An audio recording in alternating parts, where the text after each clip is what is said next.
Hello everyone, welcome to Physics Wallah. आप सभी का आपके अपने परिवार फिजिक्स वाला पर हार्दिक अभिनंदन है बच्चों।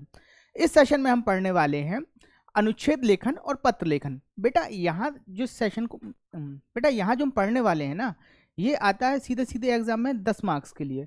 तो आइए शुरुआत करते हैं और हम समझेंगे पढ़ते पढ़ते कि अनुच्छेद लेखन क्या है, क्या कहलाता है और हम किस तरीके से अनुच्छेद लेखन को लिख सकते हैं। और आगे भी हम पढ़ेंगे कि पत्र भी क्या होता है और पत्र को हम कैसे लिख सकते हैं, पत्र कितने तरीके से आते हैं।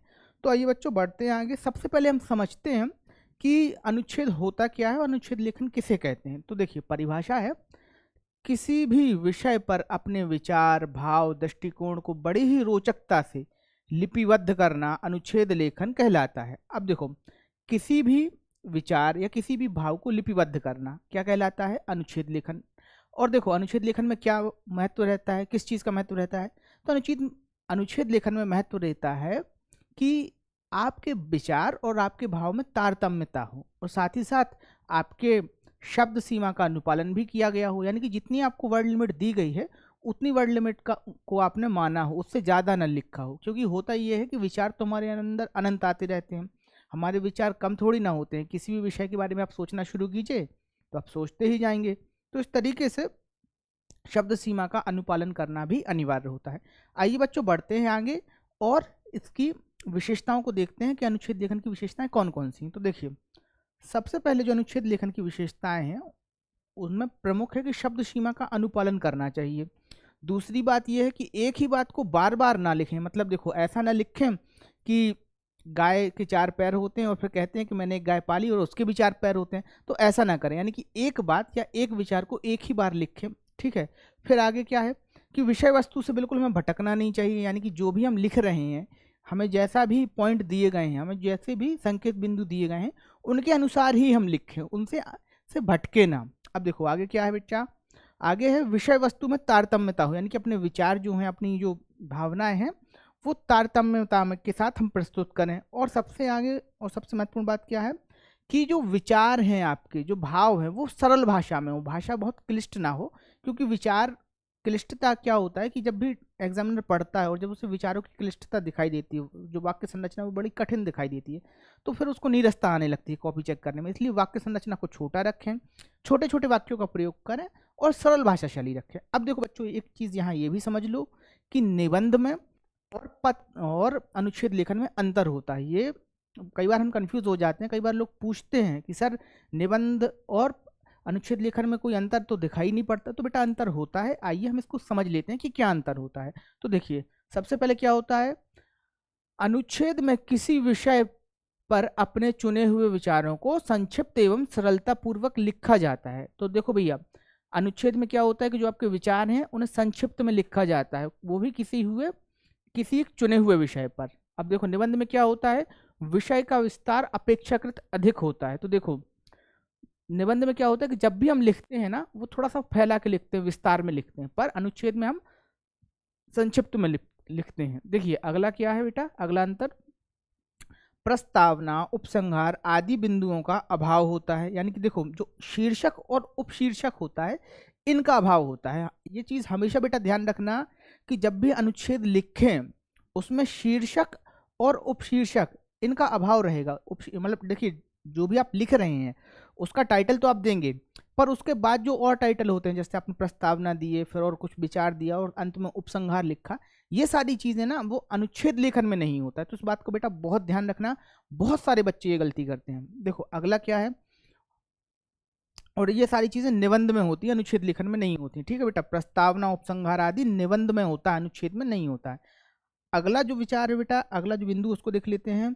अनुच्छेद में किसी विषय का एक ही पहलू प्रस्तुत किया जाता है और निबंध में किसी विषय के कई पहलुओं को प्रस्तुत किया जाता है। इसीलिए कहते हैं बेटा कि अनुच्छेद जो होता है वो एक विमीय रचना होता है। यानी कि उसका जो डायमेंशन होता है वो एक ही तरीके की बात कहता है। पर विचार से अलग जब निबंधों पर हम जाते हैं, अनुच्छेद के अलावा हम निबंध पर जब चले जाते हैं तो निबंध में बेटा कई चीज़ें होती हैं। यानी कि लेखक अपने विचार को प्रस्तुत करेगा, फिर उसकी विशेषताओं को बताएगा और फिर उसके गुण और अवगुण का निष्कर्ष भी निबंध के अंदर निकाल लेता है।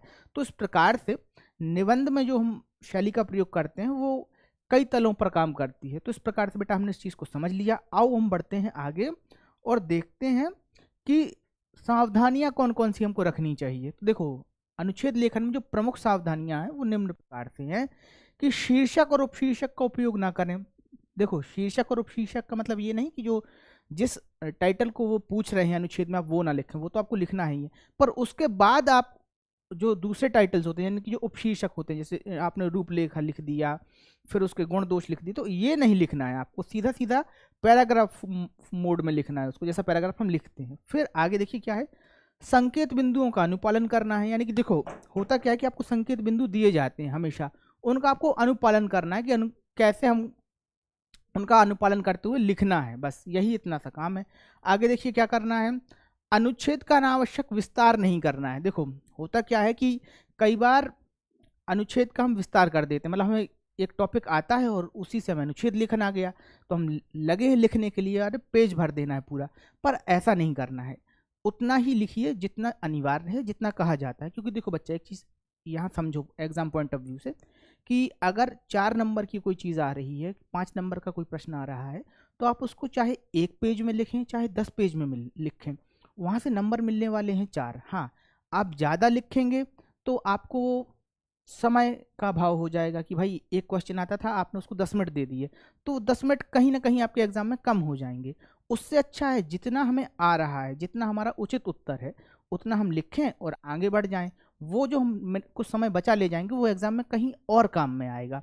तो ये बेटा होशियारी वाला मसला होता है कि हम स्मार्टली कैसे अपना एग्जाम डील करते हैं।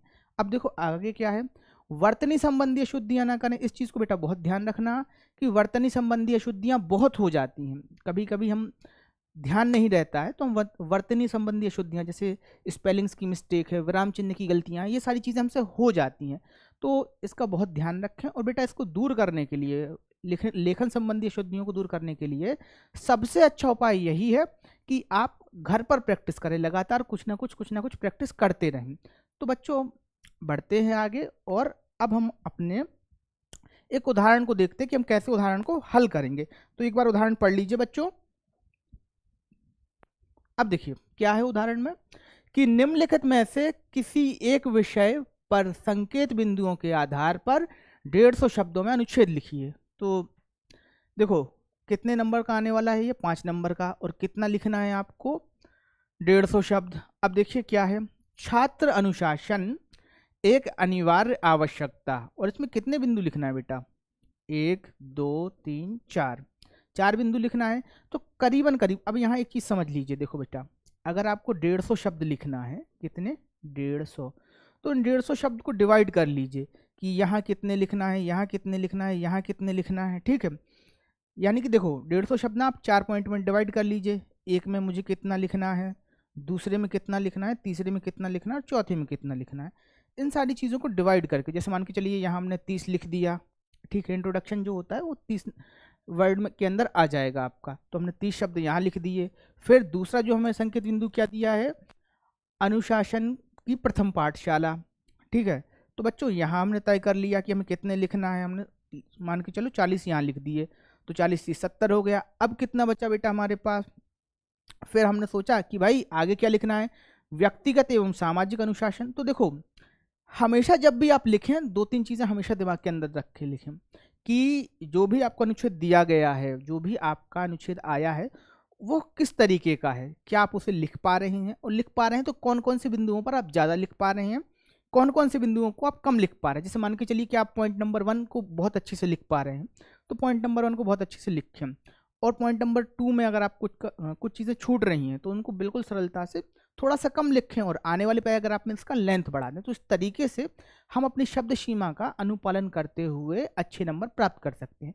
तो देखो बच्चों, ये तो था उदाहरण, आइए अब इसको समझ लेते हैं आगे कि कैसे लिखना है। तो देखिए, संकेत बिंदु कौन कौन से थे हमारे, 4 संकेत बिंदु थे। अनुशासन का अर्थ और महत्व, अनुशासन की प्रथम पाठशाला, व्यक्तिगत और सामाजिक जीवन के लिए अनुशासन की आवश्यकता, और सबसे अंतिम पॉइंट क्या था, अनुशासन एक महत्वपूर्ण जीवन मूल्य। तो आइए बच्चों, अब हम पढ़ना शुरू करते हैं कि कैसे हमने इसको लिखा है।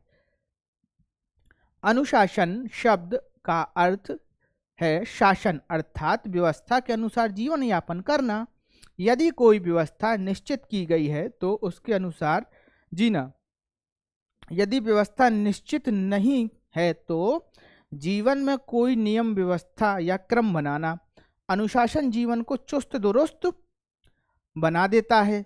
इससे कार्य कुशलता बढ़ती है, समय का पूरा पूरा सदुपयोग होता है। अब देखो बेटा, हमने एक पैराग्राफ लिखा और अपनी बात को बहुत सटीकता से कहा। इसके अंदर एक चीज़ हमेशा याद रखना, जब भी आप हिंदी में लिखें, हिंदी या किसी भी लैंग्वेज में लिखें, किसी भी भाषा का प्रयोग करें, अपने विचार की सार्थकता को सीधे रखिए। अपना जो विचार आप बताना चाहते हैं वो स्पष्ट होना चाहिए, जैसे इस पैराग्राफ के अंदर था। तो देखिए आगे बढ़ते हैं बच्चों। अब देखिए आगे क्या है। अनुशासन का पाठ पहले परिवार से सीखा जाता है। यदि परिवार में सब कार्य व्यवस्था से किए जाते हैं तो बच्चा भी अनुशासन सीख जाता है। इसलिए मनुष्य को सबसे पहले अपना घर अनुशासित करना चाहिए। तो देखो बेटा, इंट्रोडक्शन हमने यहाँ क्लोज कर दिया। जो हमारा पहला अनुच्छेद का जो पहला भाग था, जो पहला संकेत बिंदु था, यहाँ तक पूर्ण हो गया है। इसके बाद हमने दूसरा बिंदु शुरू किया है, यानी कि जो दूसरा संकेत भाग था या संकेत बिंदु था उसको हमने शुरू किया है। और क्या किया है, इसके साथ साथ हमने पैराग्राफ को चेंज कर दिया है। तो इस चीज़ को बेटा समझ लीजिए कि हमेशा जब भी आप लिखें तो थोड़ा सा अच्छा लिखने की कोशिश करें। अब अच्छा किस सेंस में है, तो अच्छा बेटा इसी सेंस में है कि जब भी आप पैराग्राफ लिख रहे हैं या अनुच्छेद लिख रहे हैं तो थोड़ा सा पैराग्राफ बदल लीजिए। उससे क्या होता है कि इंडिकेशन चला जाता है, जो एग्जामिनर होता है, जो कॉपी चेक कर रहा है कि भाई हाँ यहाँ से दूसरा पॉइंट शुरू हो रहा है और यहाँ से उसने पैराग्राफ बदल दिया है। तो ये थोड़ा सा उसको सहूलियत हो जाती है चेक करने वाले को। और बेटा एग्जाम में जितना आप सहूलियत एग्जामिनर को देंगे, परीक्षक को आप जितनी सहूलियत देंगे, आप अपनी कॉपी को जितना अच्छा लिखेंगे, आप जितना सरल लिखेंगे और जितना वो आकर्षक लगेगी, नंबर उसी स्तर पे आपको मिलना शुरू हो जाते हैं। तो देखिए अगला पैराग्राफ क्या है हमारा, अगला देखिए। अनुशासन न केवल व्यक्तिगत जीवन के लिए आवश्यक है अपितु सामाजिक जीवन के लिए भी परम आवश्यक है। व्यक्तिगत जीवन में अनुशासन का अर्थ है छात्रों को हर कार्य समय और व्यवस्था से करने की आदत होनी चाहिए। उसके काम करने के घंटे निश्चित होने चाहिए, दिनचर्या निश्चित होनी चाहिए। तो देखो बेटा, इस पैराग्राफ में हम बात कर रहे थे कि निश्चितता कैसे आए, मतलब हर कार्य निश्चित होना चाहिए, क्योंकि अनुशासन का मूल उद्देश्य भी यही है कि हर चीज़ें समय पर कर ली जाएं और उसके बाद जो समय बचा उसका सदुपयोग कर लिया जाए। तो इस प्रकार से हमने दूसरा पैराग्राफ भी समझ लिया है और जान लिया है। अब देखिए फिर से चेंज किया है। सामाजिक जीवन में अनुशासन होना अनिवार्य है। जैसे गाड़ियां, बसें, विद्यालय, कार्यालय सभी समय से खुलें, समय से बंद हों, कर्मचारी ठीक समय पर अपने अपने स्थान पर कार्य करने के लिए तैयार हों, वहां टाल मटोल ना हो। इसी के साथ छात्र भी सामाजिक कार्यों में यथा समय पहुंचे, वे वहां की सारी नियम व्यवस्था का पालन करें। आगे बढ़ते हैं। देखिए, वास्तव में अनुशासन एक स्वभाव है, एक विद्या है। अनुशासन का लक्ष्य जीवन को सुमधुर और सुविधापूर्ण बनाना है। अनुशासित व्यक्ति को सुशिक्षित और सभ्य कहा जाता है। वह ना केवल स्वच्छता का ध्यान देता है बल्कि अपनी बोलचाल और व्यवहार पर भी ध्यान देता है। वह समाज के बीच खलल नहीं डालता बल्कि व्यवहार की गरिमा बढ़ाता है। इस प्रकार अनुशासन जीवन मूल्य है, मनुष्य का आदर्श है। तो देखो बच्चों, हमने इस प्रकार से चारों संकेत बिंदुओं के आधार पर अनुच्छेद को लिखा और हमने एक एग्जाम्पल से इसको समझ भी लिया। अब देखो यहाँ करना क्या क्या है। हमने पूरे पैराग्राफ में किसी एक बात को दोहराया नहीं बार बार। हमने अनुशासन के विषय में बात किया तो अनुशासन के 4 बिंदुओं के बारे में बात की कि भाई सामाजिक स्तर पर अनुशासन का क्या महत्व है, पारिवारिक स्तर पर अनुशासन का क्या महत्व है, अनुशासन एक जीवन मूल्य के नाम पर कैसे हमारे काम में है और कैसे इसका महत्व हम जान सकते हैं, और हमने अनुशासन के अर्थ को भी समझा। तो बेटा ये था पॉइंट टू पॉइंट। अब यहाँ एक चीज़ और इस्तेमाल कीजिएगा। देखिए होता क्या है कि जब भी एग्ज़ाम होगा, आपको जब भी आपके ऊपर एग्ज़ाम आप देने जाएंगे तो आपको ये करना है कि जो जो इम्पोर्टेंट बातें हैं उनको अंडरलाइन कर दीजिएगा। इससे पढ़ने वाले को सरलता जाती है, उसको पूरी बात नहीं पढ़नी पड़ती है, वो समझ जाता है कि हाँ बच्चा जानता है इस चीज़ को अच्छे से लिख रहा है। तो ये चीज़ आप अपना सकते हैं, इस चीज़ को कर सकते हैं। आइए बच्चों आगे बढ़ते हैं और कुछ उदाहरण और देखते हैं। इन उदाहरणों का मूल उद्देश्य ये है बेटा देने का कि इन उदाहरण को आप हल करें और अपनी प्रैक्टिस को ठीक कर लें। तो ये उदाहरण है बेटा, इनको एक बार स्क्रीनशॉट ले लीजिएगा और प्रैक्टिस कर करके देख लीजिएगा।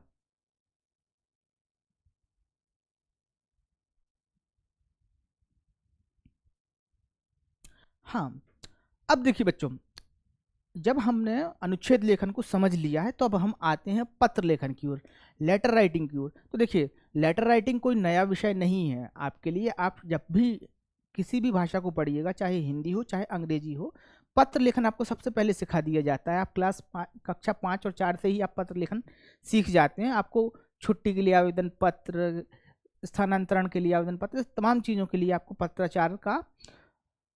पत्राचार सिखाया जाता है। तो सबसे पहले हम समझते हैं पत्राचार की परिभाषा होती क्या है, यानी लेटर राइटिंग क्या कहलाती है। तो देखिए, लेखन वह विधा है जिसके माध्यम से हम अपने विचार, भाव, संदेश के रूप में लिखकर किसी व्यक्ति, संस्था या कार्यालय आदि को प्रेषित करते हैं, वह लेखन कहलाता है या पत्र लेखन कहलाता है। तो देखो, अपने विचार को लिखना और लिखकर संदेश के रूप में संप्रेषित करना, यानी कि भेजना। और किसे भेजना भाई? तो किसी कार्यालय में भेजना, किसी व्यक्ति को भेजना या किसी महत्वपूर्ण स्थान पर भेजना, ये कहलाता है पत्र लेखन। तो ये तो था पत्र लेखन की बेटा परिभाषा। आइए आगे बढ़ते हैं और समझते हैं कि अच्छे पत्र की विशेषताएं क्या क्या होती हैं। तो देखिए, सबसे अच्छे पत्र की विशेषता है शुद्धता, यानी कि जब आप लेटर राइटिंग कर रहे हो, लेटर राइटिंग क्या, आप हिंदी में किसी भी चीज़ को लिखें या अंग्रेजी में या किसी भी भाषा में किसी भी चीज़ को आप लिख रहे हैं, तो सबसे महत्वपूर्ण रहता है कि आप उसमें अशुद्धियाँ ना करें।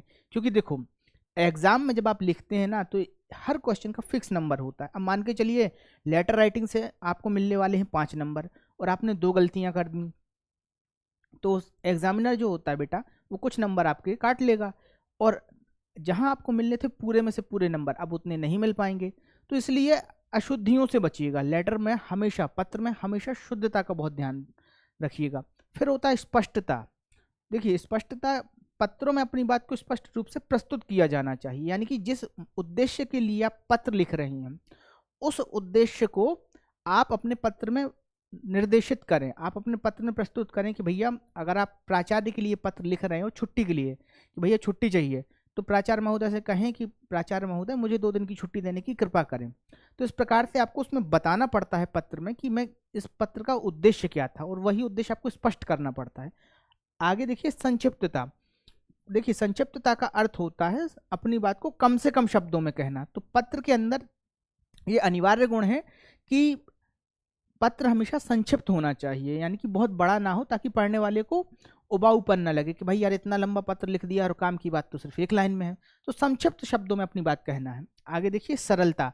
पत्र की भाषा बेटा सरल होनी चाहिए, एकदम संस्कृत निष्ठ या साहित्यिक भाषा का प्रयोग बिल्कुल नहीं करना चाहिए। सरल भाव और विनय पूर्वक अपनी बात को कहना चाहिए। फिर आता है बेटा भाषा शैली।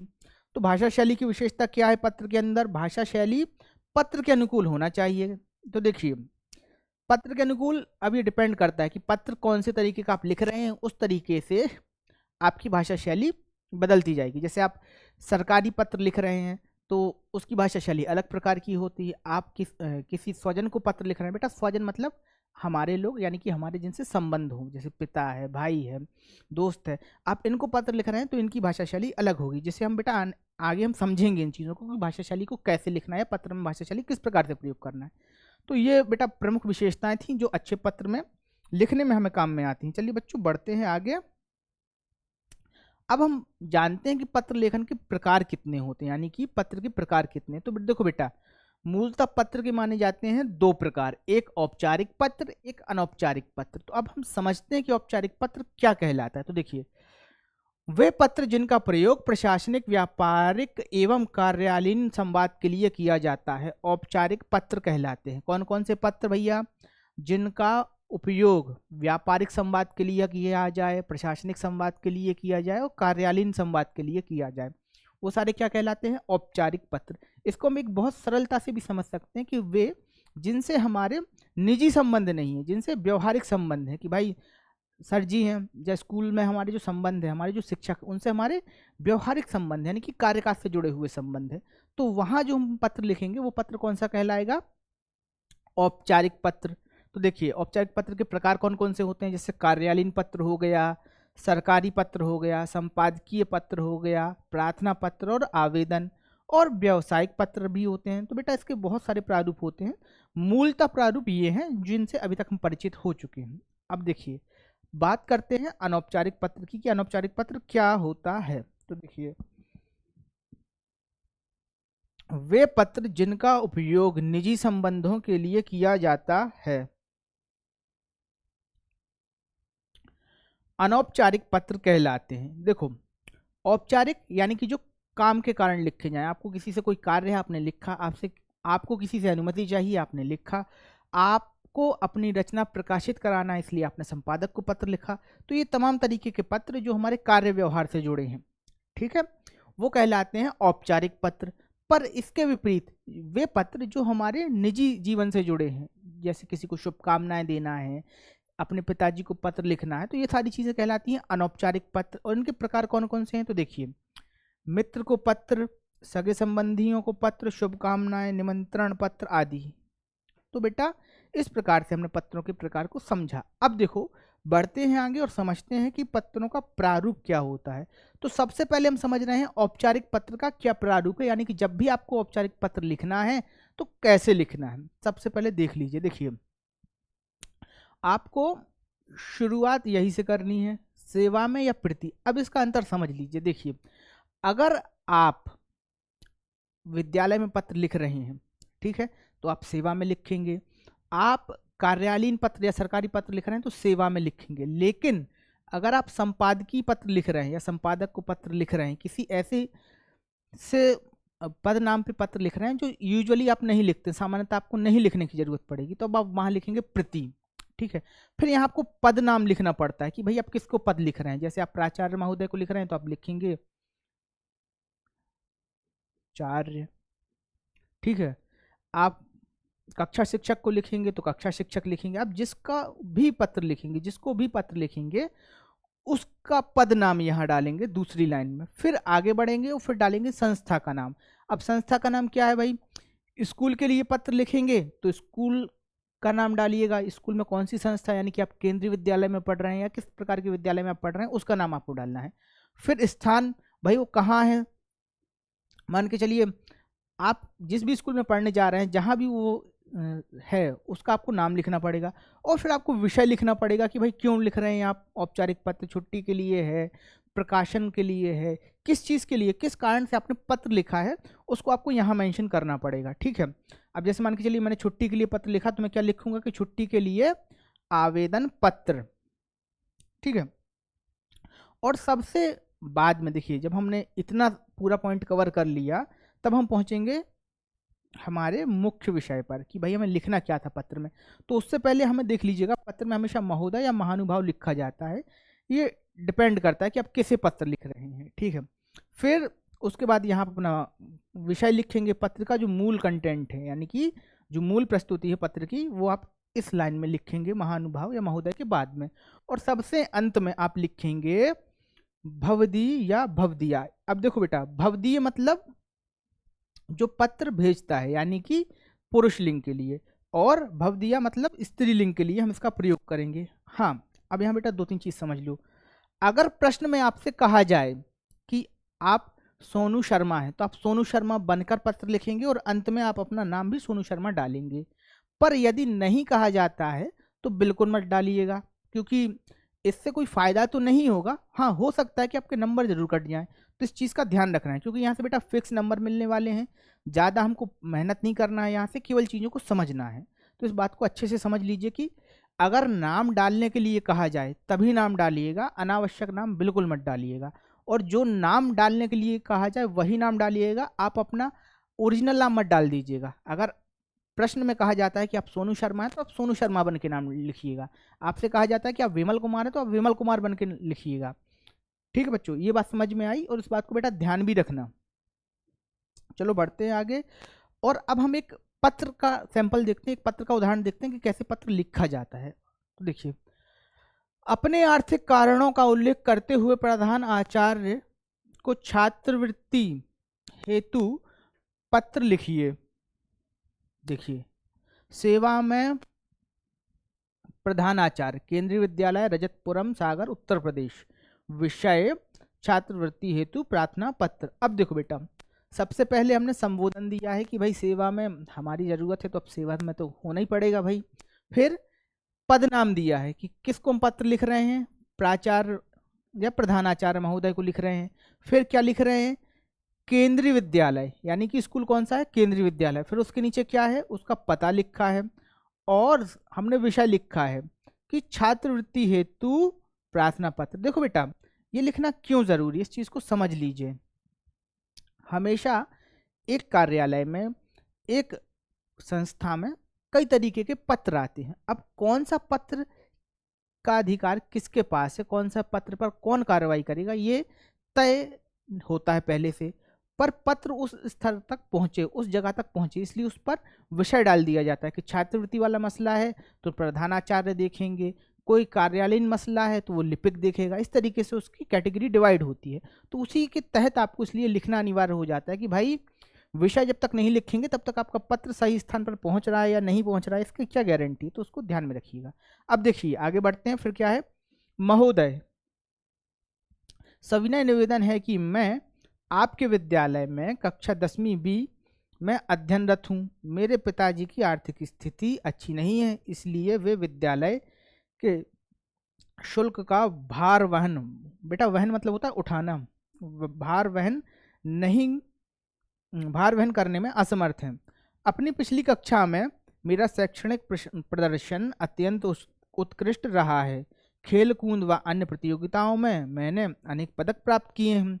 अतः आपसे अनुरोध है कि मुझे छात्रवृत्ति प्रदान करने का कष्ट करें, ताकि मैं अपनी पढ़ाई जारी रख सकूं। मैं सदैव आपका आभारी रहूंगा या रहूंगी।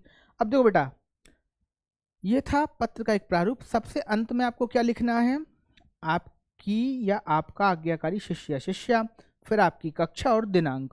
तो ये बेटा मूल प्रारूप था। इस तरीके से हमने इसको सीख लिया। आइए बढ़ते हैं आगे, एक और उदाहरण देखते हैं।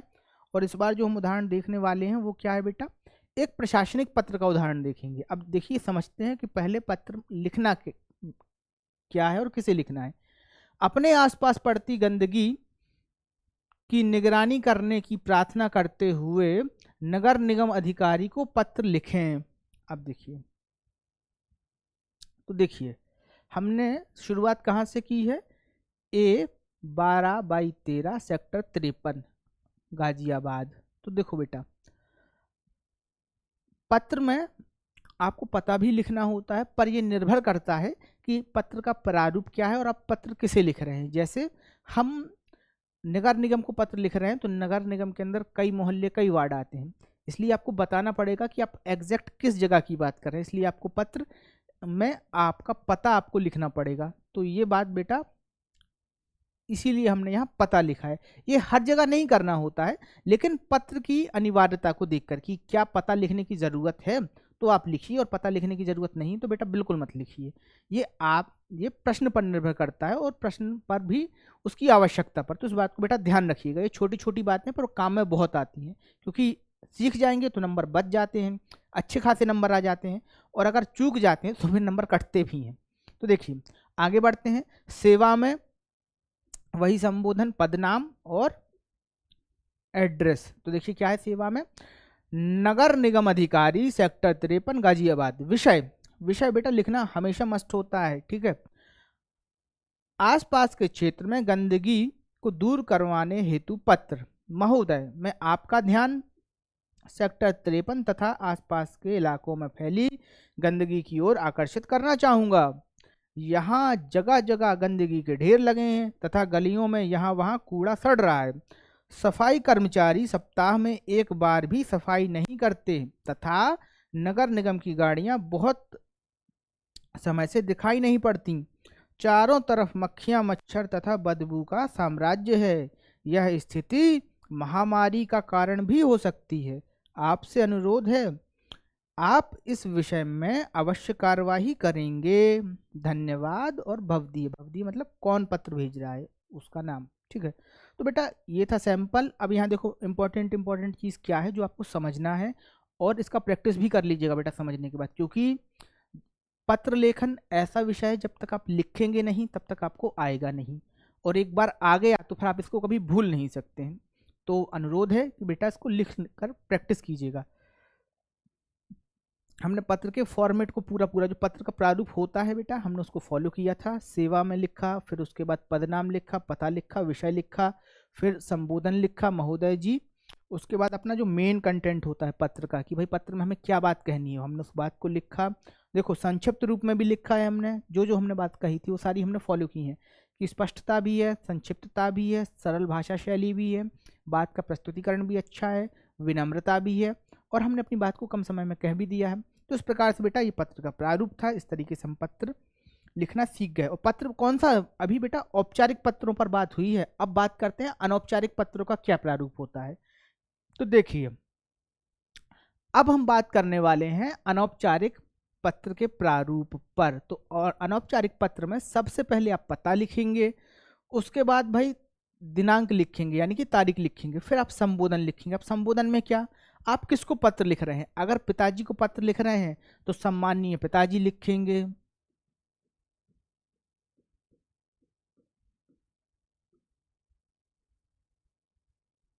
अरे